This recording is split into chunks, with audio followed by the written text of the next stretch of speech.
Welcome back, everyone, to the Retro Chat podcast. Andy here, joining me, as always, back for more punishment.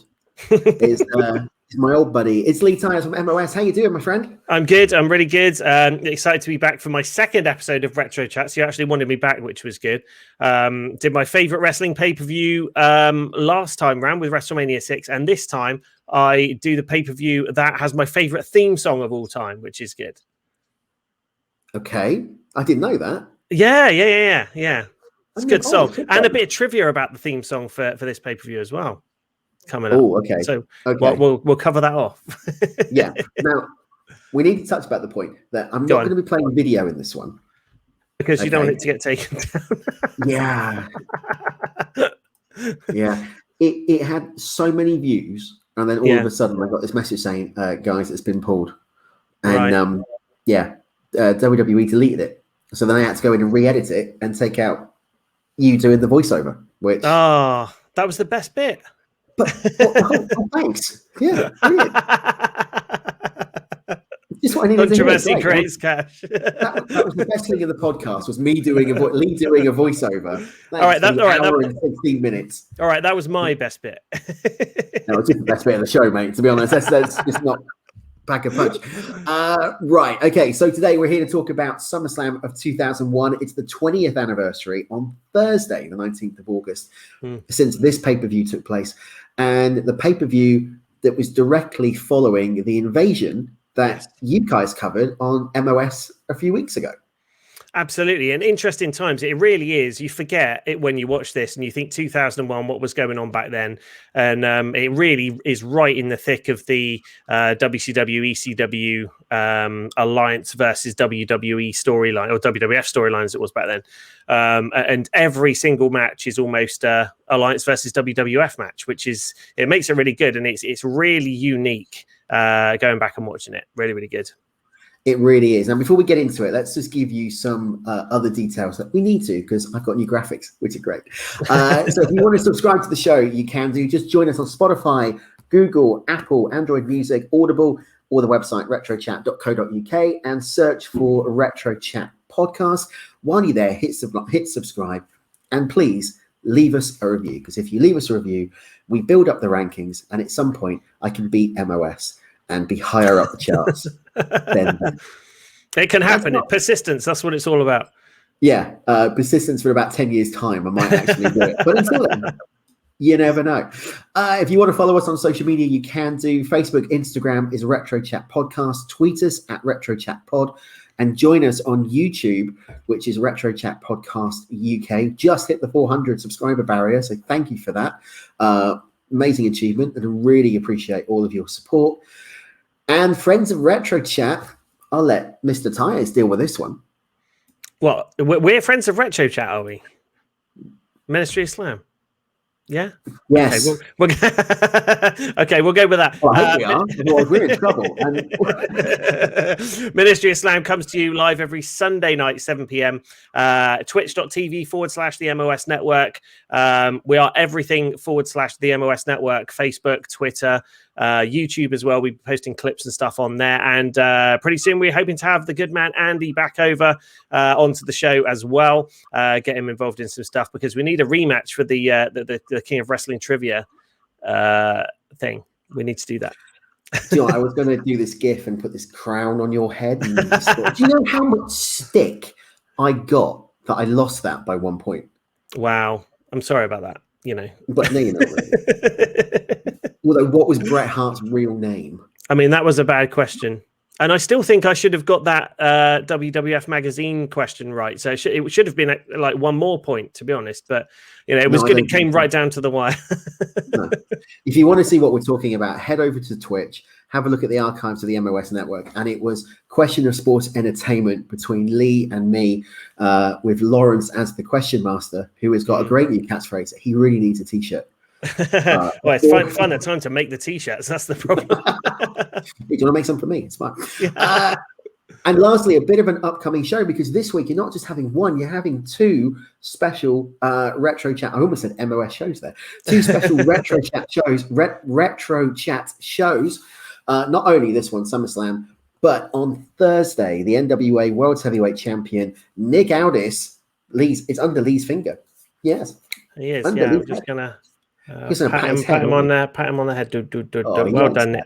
Look at that little smile on his face. He likes that. Can I squish his? How do I do it? I have to do that to squish his head. You're going to do the Carly Vice grip. Yeah, sorry, Nick. This is an upcoming guest on the show. Thank you, mate. I interviewed him last year, and just to take it back to seriousness, I started before MOS came back. I attempted to start my own little podcast last summer when we were in full-on lockdown, and was shocked to find out that so few people in the world of wrestling were willing to grant interviews to podcasts, even though they're all sat at home not being able to do anything.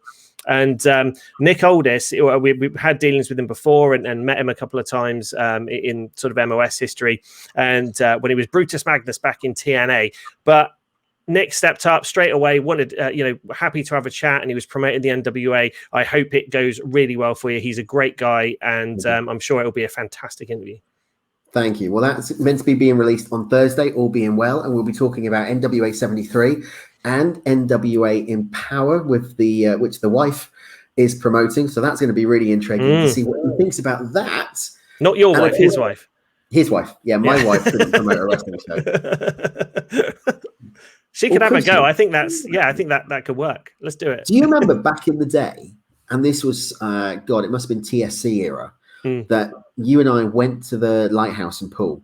Yes. We were going to put on a show, weren't we? We were going to do our own show, the Squared Circle event. And we started looking at the cost of talent and cost of hiring places and all sorts. We had a ring sorted, if I remember rightly. It was pretty close to do it. Yeah. We had a ring sorted. I remember we went to the meeting with this brochure, and it had the entire match card. It had the history. It was like how we would promote it, what we would need from them. It was going to be for charity, wasn't it? It was, yeah. We were going to do it for charity. We were going to sort of obviously pay for costs, and then anything we made over the top of that was all going to charity. So, yeah, frightening, isn't it? How close we were at that point. Oh, God, scary. Can you imagine us as bookers? No. I've already proved I can't do that with Total Extreme Wrestling 2020. Yeah, what is happening with that for Priceless? Well, I did cover that off a couple of weeks ago. So to be perfectly honest, I've run out of ideas, and all the big ideas that I've got have been massive flops. And now I'm stuck with no network for TNA. I've got my own. I've launched the TNA network instead of the WWE network, even though back in 2010 it wouldn't have really been a thing. It was just getting really difficult to do and to put the right amount of creative time into it. So we are looking at doing some sort of spin-off, because we wanted to do a little bit of kind of fantasy booking stuff. So if everyone's seen Marvel's What If show, I think we're going to be looking at doing maybe a little bit of spin-off of that, taking key moments from wrestling history and just having a look if they'd have done it slightly different, if something had changed. Like, what would have happened if Hulk Hogan hadn't turned and joined the Outsiders? What if it had been Randy Savage? What would have happened then after? Stuff like that. Key moments in wrestling history with a slight twist, and what would have happened. So if like Brett beat the Bulldog instead of the other way around, or exactly, what happens if the Montreal Screwjob went the other way, or Shawn refused to do it? Where would wrestling have gone then? You'd have got Bret Hart maybe turning up in WCW with the belt. What would have happened? Some of these really key moments, and just change one little thing and see what happens. That's going to be really intriguing. Yeah, that's going to be really intriguing to see it happen on TEW as well, because for those of you who don't know what TEW is, it's Total Extreme Wrestling, which is kind of like a championship manager sim for wrestling. But it is so in depth. Very involved. And if you don't understand, it sounds like I'm being really sort of up myself here, but you really, really need to understand how the game works to get the most out of it. Because I've been playing the series for years, but even I was like forgetting to do stupid little things. I'd have like the Wolves, Davey Richards and Eddie Edwards, and like they kept having bad matches, and I was like, what the hell's going on here? And they're like, one of them's a heel and one of them's a face, and then you have to do an angle to try and get one of them to turn heel or face or whatever, so they're both on the same page, and just silly things like that you've got to think about. You have all these great storylines, and then Randy Savage isn't really happy with the gimmick you've given him, so he's not going to perform very well. And it's really, really, really involved, and you can lose hours, days, weeks, months in it very, very easily. And that's the thing. If you don't keep up with it on pretty much a daily basis as well, by the time you get back to it, you're completely. I mean, you've seen these spreadsheets. People have done these spreadsheets, haven't you? With like sheet upon sheet of match ideas and storylines and rosters, and I just no. Yeah, don't have time for that. No, absolutely. Again, it's something we should have started at the beginning of lockdown and done almost a daily thing. That would have been good. But yeah, not now. Too busy now. Too busy now. Before we crack on with SummerSlam, I just want to get your opinion on something which I'm not sure if you covered on MOS last night, but the rumor now that SummerSlam is this Saturday for WWE, and one of the headline matches apparently is off, and that's Bianca Belair versus Sasha Banks. Apparently, it's gone. Now, I've heard we didn't cover it on the show. Reason being, I haven't really heard too much about it, and I couldn't find anything concrete in the news, so I didn't cover it off. But I know they've been missing from a couple of events, and I don't know what's the state of play with it. What's happening? So they were meant to be doing 2 Super Show events, one Friday night and one on Saturday in Carolina. Now they were both gone with the reason saying due to unforeseen personal circumstances. Okay, which to me would indicate COVID. Yeah, I'd think so. But why wouldn't they just say COVID? Possibly, yeah. But the latest report coming out of Lords of Pain is that it's expected to be pulled. Flipping out. That's a headline card for them to lose. Yeah, but then again, you've still got John Cena and Roman Reigns there. You've still got Goldberg on the show. They're not lacking kind of ticket sellers, as it were. Yeah, absolutely. I don't know how many tickets they've sold in the end for this pay-per-view. Is it pretty full up or... Because, I mean, it is a very, very big... Again, following NFL, it's the Las Vegas Raiders brand new stadium. It's only their second year in it. It is one hell of a stadium inside. It looks so, so impressive, and I can't wait to see that place just absolutely full up with fans. It's going to look really phenomenal. So hopefully they have, they're going to fill it up, lots of people. I'm still trying to find I can't find the attendance, but... yeah, I mean, there was still a load of tickets available, and they were doing a last-minute push. But Saturday as well, really weird for WWE to have gone to a Saturday night.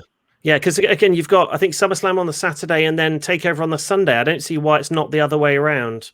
If they're looking for viewing figures, for you guys, it must be amazing. Do the main pay-per-view on the Saturday, cover it on the Sunday. Normally it would be the other way around. You do preview. So absolutely. Well, we are doing a quick preview on Saturday night, actually, just an hour-long show, quick preview, and then the Sunday show will be, obviously instead of a preview, it'll be a review of SummerSlam, and hopefully some news on CM Punk as well, if all goes well this coming Wednesday. Friday, sorry, yes, not Wednesday, Friday, yes, for Rampage. If he is not on Rampage, then that is the biggest bait and switch since He-Man and the Masters of the Universe. Yeah. What did you think of the new series? I've got to ask you. Check out episode 10 that's available on my YouTube channel or on my iTunes feed. But no, in short, amazing. I loved every minute of it. Me too. Yeah. Me too. I'm a big fan of the original series, and I thought it was great. I love Kevin Smith anyway, and all of his stuff. But I thought it was really good. It was it took the original stuff and kind of built on it, and it wasn't so linear. It had like a few different threads running through it because the old show was a little bit, it is a kids show at the end of the day, but this one it's kind of built towards people with a bit more who need a bit more depth and involvement in some of the characters, and it kind of built on that, and I really loved it. It's really good. What did you think of the controversy though? Because obviously it's been episode 1, He-Man gets killed. And Prince Adam gets killed, and so does Skeletor until we find out in episode 5. Yeah. And the amount of negativity about the fact that they didn't call it He-Man and they killed He-Man off, but it's Masters of the Universe, and the Tina storyline I think is great. Yeah, I mean, a lot of people sort of tend to forget that the original show wasn't called He-Man. It was called Masters of the Universe. And then I think they started to refer to it as He-Man and the Masters of the Universe over time. But it was Masters of the Universe. He-Man is just one of the Masters of the Universe. They've all got their individual storylines. And that's what that's what they've built on quite a lot during this show, which I really, really like. Now, Chris Finn, do you remember Chris from the old days? I remember Vinto 316, yeah. That's it. Well, Vinto's Vault now, not Vinto's 316. Okay. He did the show with me last week when we did the recap of the first 5 and our thoughts of Revelations. And he showed me the soundtrack, Now, the soundtrack on CD, I've got the Spotify version of it, Hmm. went for over £25. Really? Yeah.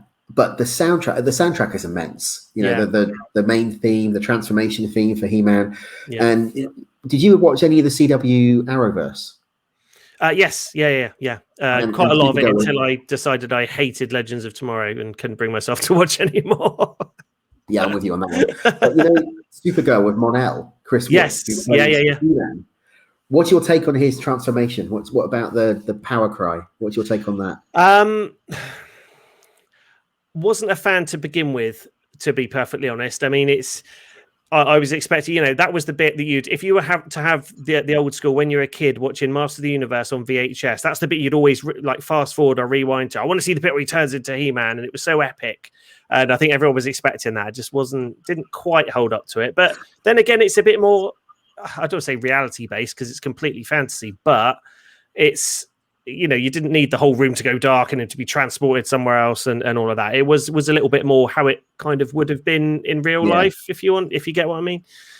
So if you know someone who can transform into a Master of the Universe with a power sword in real life, mate, I really want to know. Well, I can. I don't know what you're talking about. No. You just raise the TNA title up and go, I have the Right, we're almost 20 minutes in and we haven't talked anything about SummerSlam yet, apart from the fact you like the title change, the title music. Just before we do that, Lena Heady, who played Lynn in that. Obviously, wrestling fans will know her from Fighting With My Family, with Paige. What did you take of Evil Lynn? Very, very good. Lena Heady is a great sort of character actor. You and I have met Soraya in real life, and her watching her play someone that you kind of know is a bit surreal, and she did a really good job of it. And then also seeing her in Game of Thrones and all the way through that as well. I enjoyed it. It took me, because I didn't do a lot of research. I always do this. I never do a lot of research into who's playing which character, and then I spend so much time on IMDb, like, God, who is that voice? Who does that voice? And then I end up scrolling through and having a look. And it took me a while because you recognize the voice. You think, God, who is it? I know that voice. But no, I liked it. I think she did a good job. Cracking job. Right, let's do it. Because at the end of the show, we're going to do the Ultimate Kids Cartoon Tournament. I'm going to give you some updates on that and get your predictions on it. And He-Man is part of it. But now let's talk all about SummerSlam 2001, which took place August 19 at the Compaq Center in San Jose, California. And it was the last pay-per-view, Lee, for SummerSlam to have WWF in the moniker. It became WWE, get the F out, in 2002. It did. So the last WWF SummerSlam, that's again another pinnacle moment.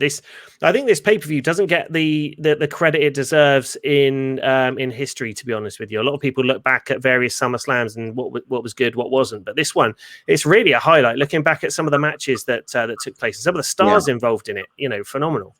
It was like a who's who of professional wrestling at that time. And like you said, it was Alliance versus WWF. Yeah. And you pretty much had every championship on the line at that point in sort of unification matches. You had the WCW title on the line with The Rock versus Booker T. You had the WWF championship on the line with Austin and Angle.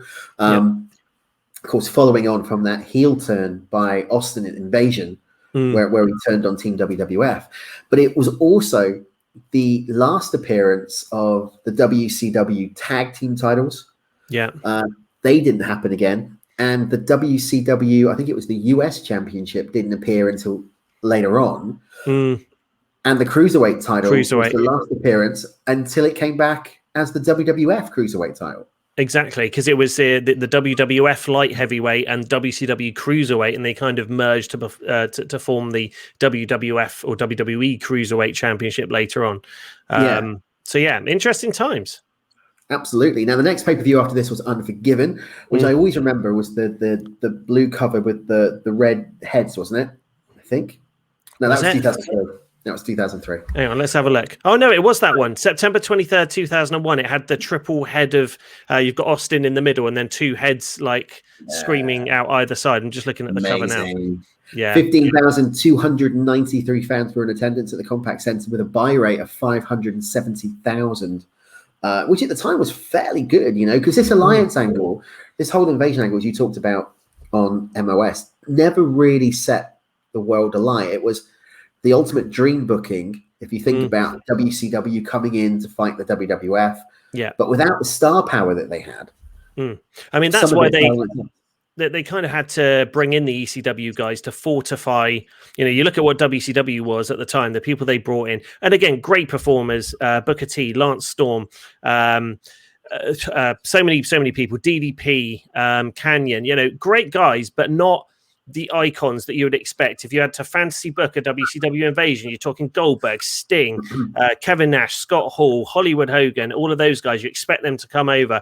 They were on those AOL Time Warner contracts. They were sat at home doing nothing and getting paid very handsomely for it. So they had to kind of, instead of just a WCW invasion, they brought in the ECW guys as well, and they formed together to become the Alliance, just to give it a little bit of star power and make it seem a bit more of a threat to WWE. And, it wasn't what we wanted, but when they did it and we knew that's what we were going to get, I think everyone was on board. And it could have been better, but it was pretty good.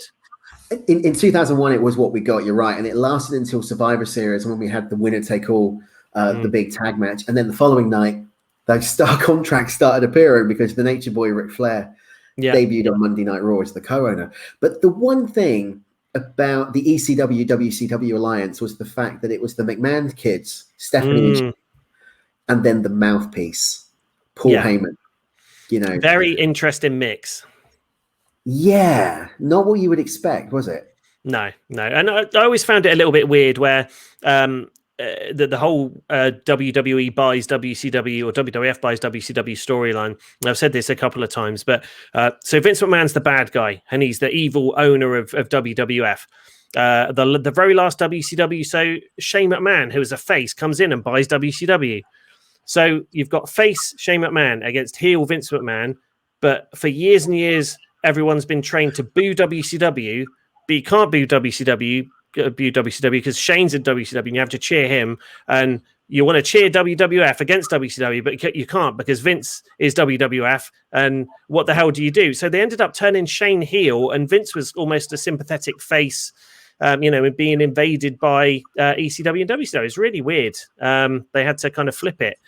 I think it would have been great to have Vince in charge of WCW. I've always wanted this company. I'm going to take control of it. And then Shane steps in and takes over WWF. So you've got the good guy Shane with the good WWF and the bad guy Vince with the bad WCW, and something like that would have been really cool.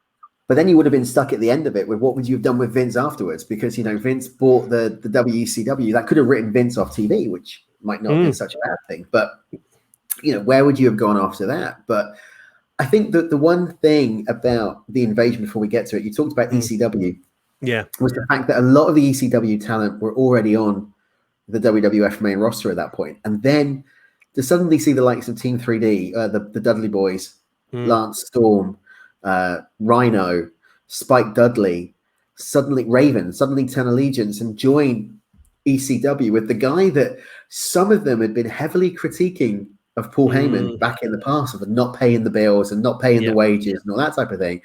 And all of a sudden they're back together again. Very interesting. Very, very interesting. And again, if it would have had a lot more impact if Team 3D and Rhino weren't already with WWF, if they'd have just come over and they were brand new and they'd just come from ECW, they'd have had so much more impact. But, about probably 75% of the kind of ECW faction were people that were already in WWF. So I think we saw this at the Survivor Series. Most of the people on the the Alliance team were already under contract with WWF before this whole thing started anyway. So it's like, what, Rob Van Dam may be different. He came in, he had been in WWE for a little bit before, but, primarily he came in just for that angle. But everyone else was kind of already there. And had major success. If you look at the Dudley Boys, I mean, they were like 7-time tag team champions by the point the Alliance angle kicked in. So they're ingrained in WWF at that point. It was weird, but at the same point, it was cracking. I mean, the other thing about it, if you think about the commentary team at the time, was Jim Ross and Paul Heyman, who, you listen to JR now, and you and I have both had the pleasure of speaking to Jim on a number of occasions now over the years. And JR's not the same now as what he was back in the day, which you can understand. Yeah. But I think that relationship between him and Heyman, which was already a little bit hostile in real life anyway, back in the WCW days, really played off nicely. And it was a real nice combination, not having Jerry Lawler sat on the announce booth with Jim and having somebody representing Team WWF and somebody representing Team Alliance kind of going at it on the commentary desk. It kind of spilled over onto that. Because we, at the time, I believe I'm right with this, that Jerry Lawler was out of WWE because they'd fired Stacey Carter, his wife. So he quit. And I believe it was around about this sort of time he got involved in the XWF, the kind of precursor to TNA, and did some commentary for that. So he was out of WWE. So they needed a color commentary guy, and it kind of fit with the storyline, bringing Paul Heyman. That was really good. And again, I think the Jim Ross and Paul Heyman kind of chemistry, it kind of had the old Gorilla Monsoon, Jesse Ventura kind of aspect. You had Jim Ross playing the sort of heel, but is still pissed off with Heyman, and you had Heyman doing the kind of the heel commentator role, which was really, really good, and again taking digs at Jim Ross whenever he could. So yeah, really, really interesting time, and I think it worked really well. Yeah, absolutely. Now we're playing on the screen, if you're watching on the YouTube channel, we're just playing some photos from the event of just some of the matches that we're going through. So at the moment, you're seeing Spike Dudley being press slammed over Andrew Martin or Test. But let's have a look at the card. Yeah, let's do it. Let's talk about what we got, because we kicked off with two matches, or one match that was on Heat, which was Jacqueline, Lita, and Molly Holly, Team WWF, who defeated Ivory, Stacy Keibler, and Tori Wilson from the Alliance. It's not much you can really say about this one. 2 minutes 55 in length, and it was a typical really bad women's match that you saw at around 2001.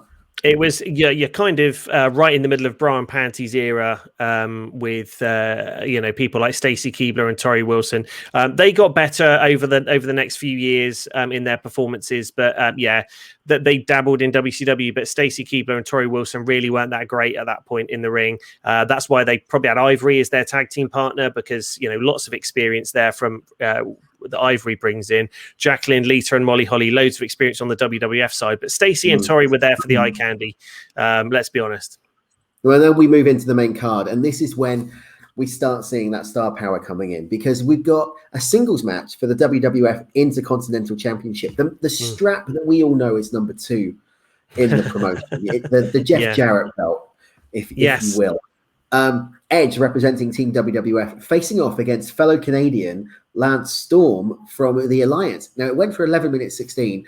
When you think of WCW cruiserweight action, mid-card action, when you think of a proper grounded wrestler, you've got to think of Lance Storm.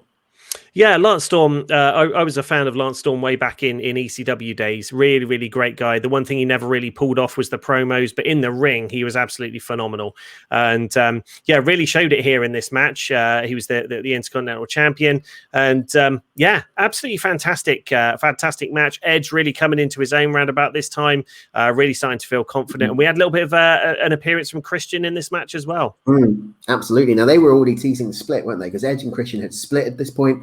Edge full on face, Christian full on heel.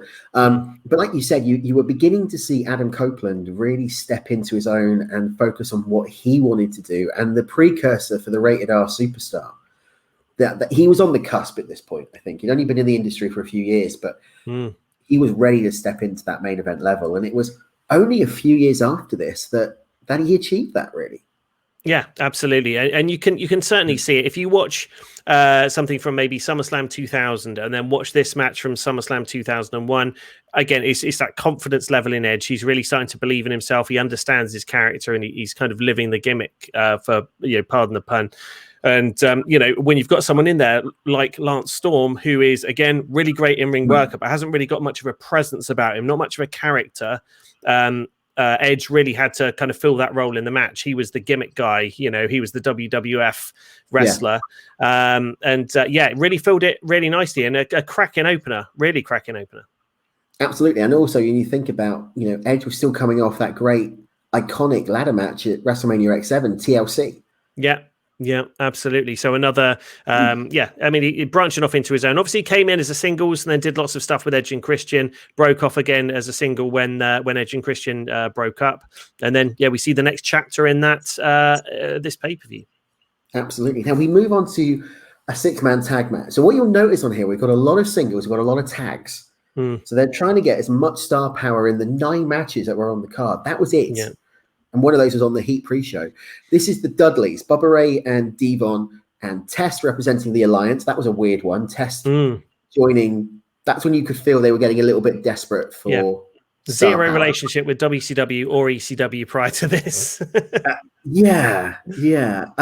Facing off against the APA, which was Bradshaw and Farouk, a man who you thought would potentially be on the Alliance side because being Ron Simmons and the first Afro-American world heavyweight champion in WCW history, and Spike Dudley, who was an ECW original. Yeah. I mean, Spike Dudley, certainly you could swap him around with Test, and you have all 3 Dudley boys going against the APA and Test. That would have made so much more sense. Well, if I remember right, wasn't there a storyline where he turned on the Dudley boys for they were mistreating him or something? He was getting fed up with what they did in ECW, which was part of the act, and he was over as a face in WWF at that point. Yeah, because he would just take all the punishment and keep coming back for more. And he was almost like your Marco Stunt kind of character, tiny little guy, popular amongst the fans. He gets the crap beaten out of him, but he's still back on TV next week, had given it a good go. Funny little character about him as well. So he was really popular. And some great scenes with him being thrown into the crowd and doing crowd surfing. Absolutely, yeah. There's an iconic scene clip from ECW with Bam Bam Bigelow literally walking across the ring, gorilla pressing him and just throwing him into the crowd. And someone like that, you need someone that sort of size to be able to do it. And I'm surprised they haven't done that with Marco Stunt yet, especially when you used to have the AEW wrestlers at ringside who were there to catch him. You couldn't stick him in fans, obviously, these days, health and safety. But just chuck someone like Lance Archer picks up Marco Stunt, throws him out into a load of wrestlers outside. I was just about to say, for most of the year, mate, they haven't had crowds in the arena, let alone if they'd thrown out in the crowd, it would have been a bit messy. Yeah, donk. Well, which little bit of a segue here. If he'd have done that, the body would have hit the floor because that was the theme tune for SummerSlam 2001. Let the bodies hit the floor. And a really fantastic song from Drowning Pool. You'd recognize it. There's but very strangely enough, and this is to bring a bit of a somber note to this, and then we'll move on and talk a little bit more about this Dudleys and APA match. Of course, Let the Bodies Hit the Floor was a really popular song at the time. They used it for SummerSlam, and they put it to a load of videos and stuff. Very shortly after this, less than a month after this, September the 11th, 2001, Let the Bodies Hit the Floor was all but banned from radio play and everything because of the connotations of bodies hitting floors and all that kind of stuff. So that kind of song is almost lost to history. And I'm very surprised. I mean, I don't think, did they have that on the pay-per-view? Have they changed it on network? I'm not sure. I haven't seen it on the network. I don't know. It wouldn't surprise me if they did because, they do a lot of edits in terms of like Benoit and some of the audio tracks they don't have licenses for anymore. So I need to find that out. Yeah, absolutely. But I mean, again, at the time, pre-September the 11th, cracking song, and it was what WWF was all about. And a lot of these matches, and I'll talk about it, they were really, really hard-hitting, strong style matches, especially this one. That there were some real scenes with Bubba Ray Dudley and Bradshaw literally kicking the shit out of each other for real in that ring. And I know that's what both of them probably wanted just to make it look legit, but they were properly going at it. And what an amazing match.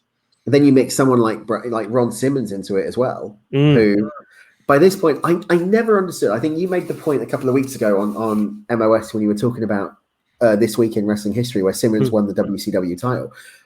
I'm a bit like you. I could never understand in the WWE, once they dropped the Martian gimmick, why he never became Ron Simmons. Because in the Nation, it would have worked much better being Ron Simmons.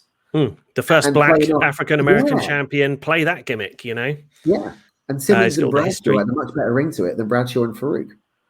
Absolutely. Bradshaw was a proper name rather than Farouk. what the hell does that even mean? I don't think we still know to this day. But yeah, call him, even if you just call him Simmons instead of Ron Simmons, Bradshaw and Simmons. Yeah. It would just make more sense. Well. And now it's obviously a shame because all you know him for now, this generation knows him for now, is coming in and saying, damn.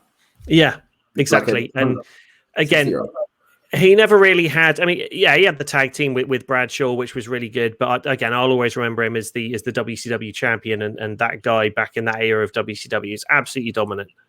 Maybe what we should do one week, if you're up for it, is just do a bonus and take that match and then do commentary over the top of it. Yeah, sounds good. Absolutely, I'll be up for that. We'll do a watch along just for the match, and then you and I doing commentary of that match. That'd be cool. Sounds good. Sounds good to me. Happy with that.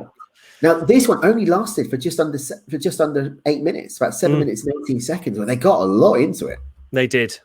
And again, it was all, for lack of a better term, violence. It was brutal. There were punches and kicks and spine busters, and it's the sort of match that all 6 of these guys would have come back to the locker room and been in a lot of pain afterwards. But they all sat there with a beer afterwards going, yes, well done. You weren't stiff enough at this kick. Come on. Yeah, exactly. But they would have all felt this the next morning. Absolutely.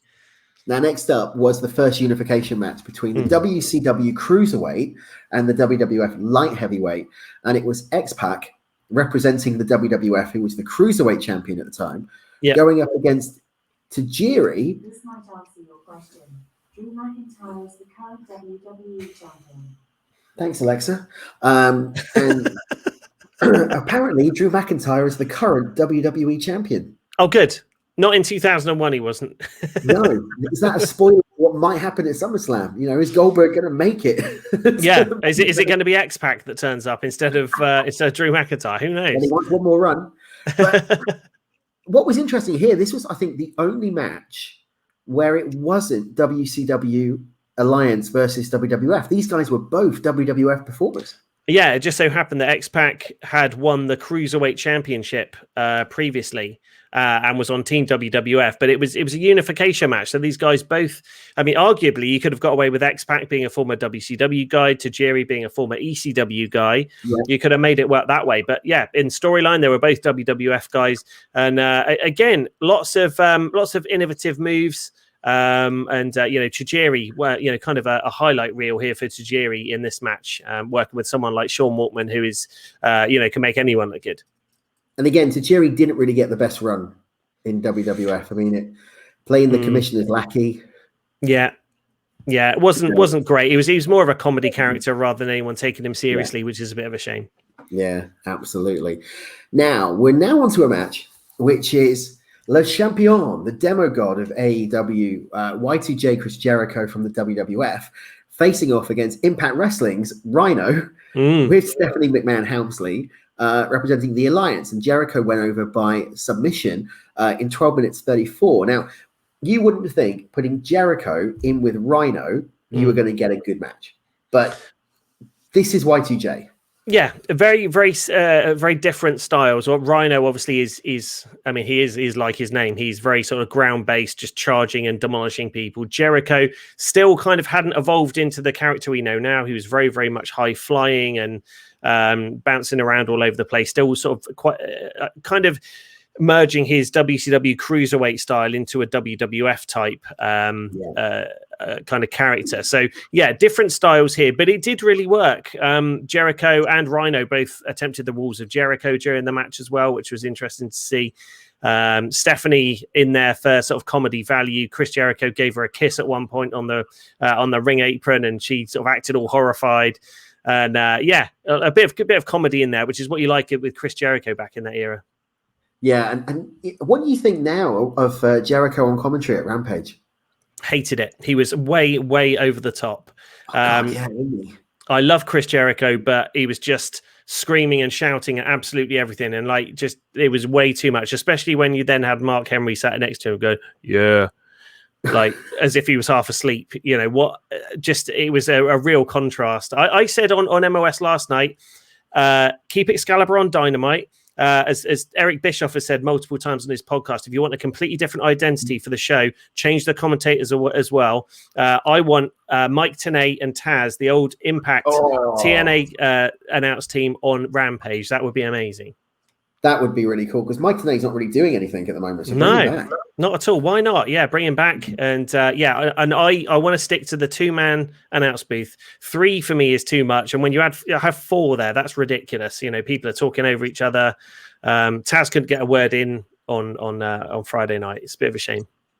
It is, anyway. But it was a good debut. So we'll see what. Anyway, change. It was, yeah. I mean, to me, Jericho did ruin aspects of that Omega Christian match because that was a phenomenal match, and all you could get was Jericho. Yeah, the whole way through. And again, he's a face at the moment, but he was playing off some sort of heel characteristics when he was doing his commentary, which didn't make a lot of sense. He was confused. Yeah, very much so. The demigod of confusion. So Jericho wins this one with the Walls of Jericho. Then moving on to the ladder match. And this is for the WWF Hardcore Championship, which was Rob Van Dam from the Alliance defeating the charismatic enigma pre-drug days, Jeff Hardy, representing Team WWF, and was also the champion at this point. And if you think of ladder matches, you got to think this one, especially at SummerSlam, has got some steep competition. And I'm looking more at SummerSlam of '95 with Razor Ramon and Shawn Michaels, ladder 2. I mean, that's some steep competition to try and match. Absolutely. And I think here, this is a bold statement, but I think really after watching this match again, you're seeing peak Rob Van Dam against peak Jeff Hardy, certainly in the risks that they would take. And you've seen, one of the things you had Jeff Hardy climbing up the ladder, holding on to the belt, and then Rob Van Dam knocks the ladder away. So Jeff Hardy is just hanging there, and RVD jumps off the top and tries karate kicking him off and misses and lands on himself on the floor. And, just those sort of risks you just don't see anymore. And these guys, daredevils, and this is really, really, where they came into their own, I think. This is the one thing here is we're definitely not in the PG era. Oh, no. WWF at this point, and it really does make a difference. This was the Federation or the Fed where you could enjoy it. It wasn't watered down. It was they went for it as though it meant something for them to actually be in the ring. Yeah, totally. I mean, that every match here where they were going out looking or trying to put on the best match, it feels a little bit. And again, I'll get criticised for being an AEW fanboy. It feels a bit like AEW does now, with every match going out there wanting to be the best on the card, not go out there, fill 10 minutes, don't take the shine off of anyone else who's coming up in the next match. But every match here, you could see people were putting in every ounce of everything they had to make it a classic match. Yeah, I don't think anybody could turn around and say that's an AEW fanboy comment, because I think it's a legit comment. They are trying to be something different and something better, and they're proving it at the moment. If anything, it's showcasing how bad the Fed's product is in respect of storylines and connotation. Now, next up was a steel cage match, and it was tag team action for the WCW and the WWF tag team title. So another unification match featuring the Brothers of Destruction, Kane and The Undertaker, with Sarah, who were the WCW tag champions. Yeah, facing off and defeating Diamond Dallas Page and Chris Kanyon. I know someone that you really have respect for in terms of the work rate and what he achieved in the business, who were the WWF Tag Team Champions representing the Alliance. Talk to us about this one. What is it about this match? So again, I mean, it was feeding Page and Kanyon to the Sharks, just sticking them in there for 10 minutes to get their asses handed to them. Kanyon, in the end, storyline wise, abandons DDP and disappears to the back, leaving DDP to get beaten up. But DDP, everyone knows the history of DDP and how good he was in WCW, and his character never really came into its own in WWE. Kanyon, again, same sort of thing in WWF, but he's so good. He's he was a trained stuntman. He played the character of Mortis in WCW, and of course himself. The problem he had this really big lisp, so Vince didn't take him seriously, didn't think he could do the promos. If he was around today, sadly he's not with us anymore. Took his own life several years back. But Chris Kanyon would have been, he'd be working at the Performance Center now. He'd be training people. He did all the stunt work for Ready to Rumble. He was Jimmy King's or Oliver Platt's stunt double in Ready to Rumble. So the big dive he takes off the top of that triple cage, that was Chris Kanyon doing that. He is so knowledgeable of the business and just never really got his just desserts, and that's a real shame in my book. Would he have made it to main event championship status? What if not in WWE? Somewhere like, if he'd have hung on for a little bit, if he was still around when TNA started getting big, I think you could have brought in a Chris Kanyon there and given him a lot of time. He could have come up just on the basis of his in-ring performances. You have people in there like, who did really well in TNA who weren't that great at promos. People like your James Storm or Chris Sabin as world champion. People like that. You could bring Chris Kanyon in. He's a character. He's entertaining, and he's a hell of a good wrestler. And if he could still stay fit, for that amount of time, I think he could have been amazing, really amazing. We did a legacy show a few weeks back now on Owen Hart, talking about, remembering Owen and talking about him. And one of the things that we said on that show was he was kind of before his time, and if Owen had been around sort of, the 2010s, from 2010 onwards, really, he would have been a world heavyweight champion. There's no doubt in my mind about that. And I do wonder if Kanyon, mid to late 2000s, early 2010s, like you said, TNA, even now, if he was in his prime in the AEW era, whether or not he would have made an impact, pardon the pun, in professional wrestling, because now that forbidden door's open and you've got New Japan and Impact and Ring of Honor and AAA and possibly ROH all working together, the landscape is totally different for someone of Kanyon's size. And get a manager for the vocal piece. If you're worried about him talking, get a manager. Yeah. I mean, again, just phenomenal. Check out some of Kanyon's stuff. If you're listening to this and you haven't seen Chris Kanyon before, please don't watch too much of his WWF stuff, but try and watch some of his latter day WCW stuff. He had the feud with Diamond Dallas Page. He was, what was he called? He called himself CCK back then to play off DDP. He was Chris Champagne Kanyon. Or Champagne Chris Kanyon. And came out with a blonde wig, so he looked a bit like DDP. But just his work rate is absolutely phenomenal. And again, as Mortis in the sort of early Nitro era, really, really good. Came in sort of the Glacier time. He was going to be one of those Mortal Kombat characters to take on Glacier. And again, just watch some of his stuff. He's really, really good. And holds up today. And a cracking book as well, the Kanyon book. Yeah. That got released. If you can get a copy of that, get a copy of it. Quite difficult to find, but worth a read. Yeah, very. I think I've got a copy upstairs. I think. Have you still got yours? It's somewhere. Yeah, I think it's in a box. I've got too many wrestling biographies. But I will have to dig it out because love Kanyon. So good. Right. So now moving on, we've got the two main events. This is the double main event. So the first one was Kurt Angle representing the WWF, defeating Stone Cold Steve Austin, who was the champion at the time, who's on the Alliance via disqualification for the WWF title. 22 minutes. So no title change, which you could kind of see happening because that was going to be too quick, even for the Fed following WrestleMania. Plus, with Austin turning heel at Invasion, it was too quick for that to happen. But good match nonetheless. A great scene with Austin in the Boston Crab, or the sharpshooter, at one point. Camera kind of echoing the WrestleMania 13 spot with him and Brett. Absolutely. And again, these two, similar to Austin and Brett, as you said, it kind of had that chemistry, Angle and Austin. You'd have thought with Angle being much more of a technical wrestler, and Austin used to be a technical wrestler, but is in this era is very much a brawler. And you wouldn't think these guys would have had a lot of chemistry, but it really did work. And 22 minutes this one went, and again, just chemistry. They really worked well off of each other. The characters work well against each other. They work well in the ring as workers. Just really good.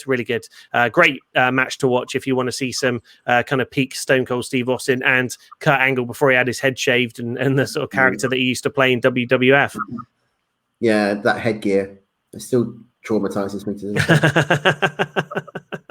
day. Of course, we then had some great skits between Angle and Austin in the Backstage SmackDown, doing like Kumbaya with the guitar and stuff, where Austin went more into a comedy character. I mean, following this with Deborah McMichael, I mean, that was some classic wrestling comedy at that point.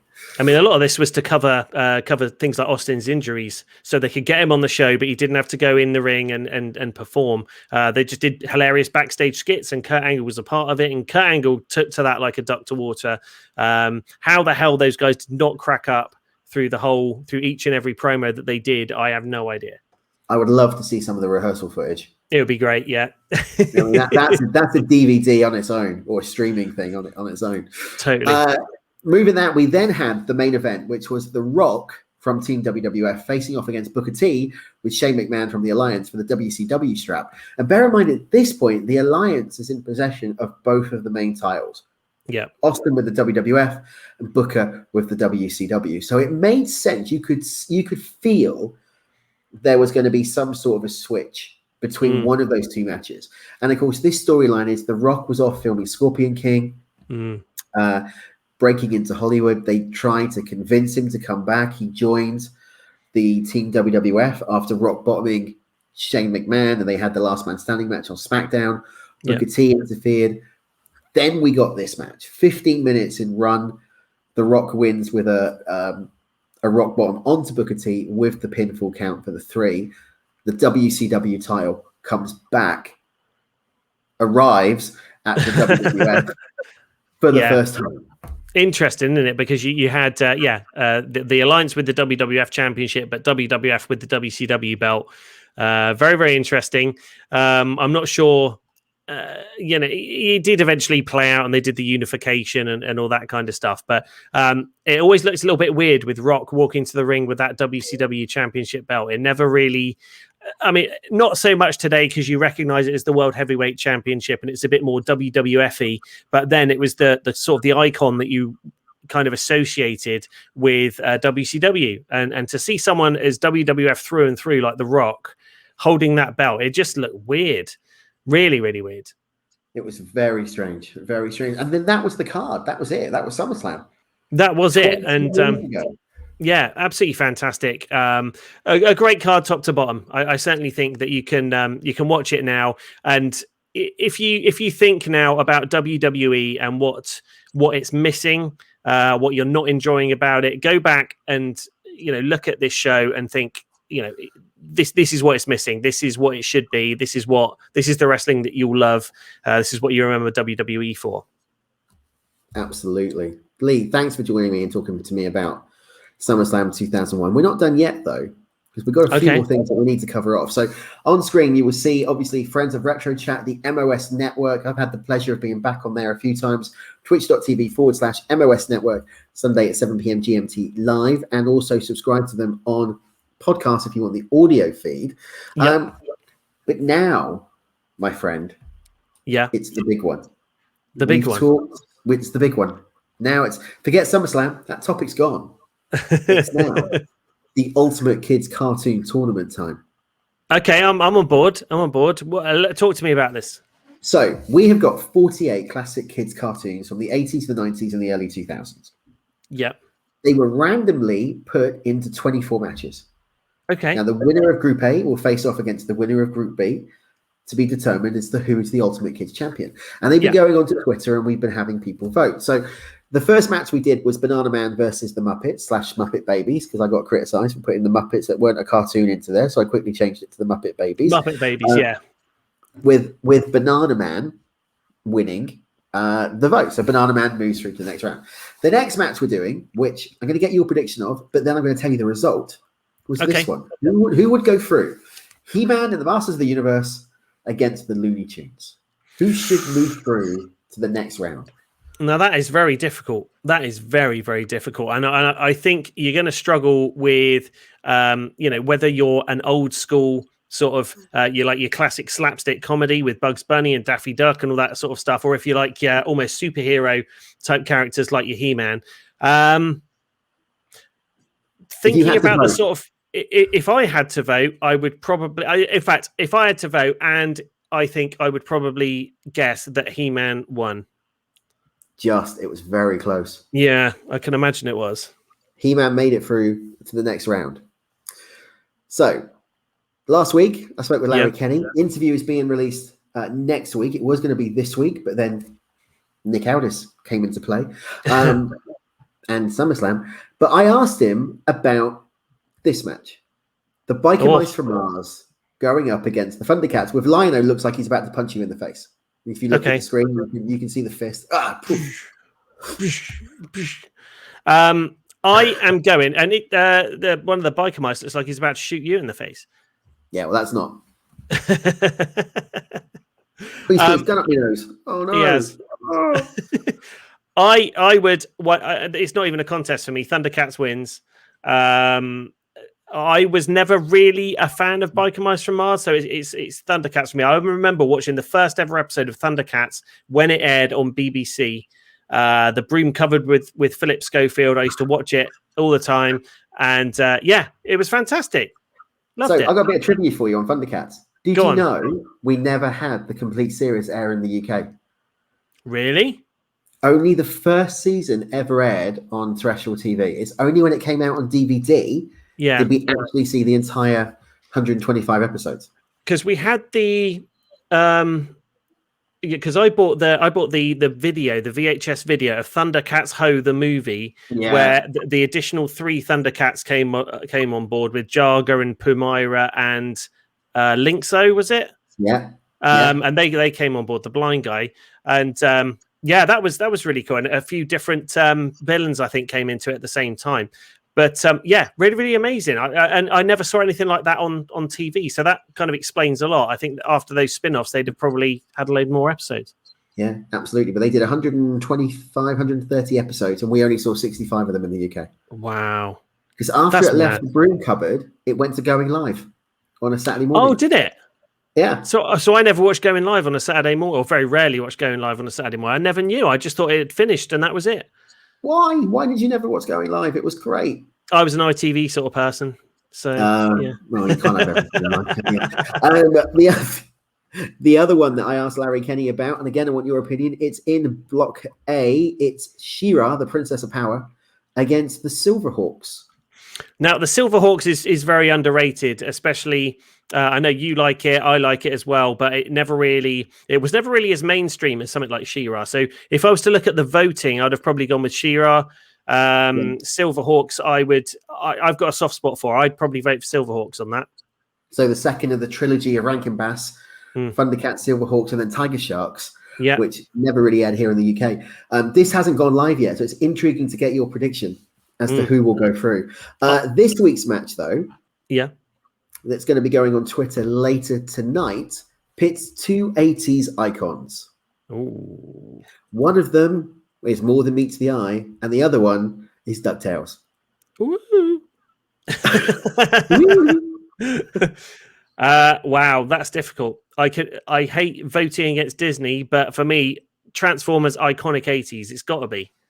Yeah, and this is the Generation 1. This isn't Headmasters or any of the reboots. This is the 80s iconic Generation 1. This is the original one that sort of ended in, or this stage sort of ended with Transformers the movie, and then went into the Ultra Magnus and Rodimus Prime and that sort of stuff before it. Let's talk about that. Don't talk about that era.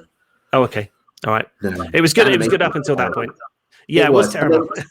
The 5 episodes Return of Optimus Prime, with less than a year after they killed him off in the movie, they brought him back. Have you seen on YouTube, and I will send you the link if you haven't seen it, there's a rock band called Cybertronica. Oh, really? Okay. One of the GX Glenn on the MOS Discord, who I never realized was 4 chords back in the TSC days, sent me the link, and they actually come out and they play the Transformers soundtrack from 1984 from the movie. The Transformers the movie, nice. Dressed as the Transformers. Wow. I'm going to Google this right now. So you've got, I'll send you the link, hold on. You've got Hot Rod, you've got Shockwave, Soundwave, sorry. You've got pretty much all of them here. And they've got live concerts. They did a Kickstarter that they could do. It's called the Cybertronic Spree. It is absolutely hilarious. Oh my God. Check it out. Dare. Oh my God. This is amazing. Right. I know what I'm doing for the rest of the night. Yeah. Get the MOS Arena. Watch this. Wow, I had no idea this existed. There's a guy dressed up as Spike as well with the hard hat on. Amazing. Yeah, and there's Unicron. One of their bass guitarists is Unicron. In full Unicron. I've got him on the screen. Yeah. You've got RC playing on the drums. She's the lead. RC's the lead singer. Oh, is she? Okay.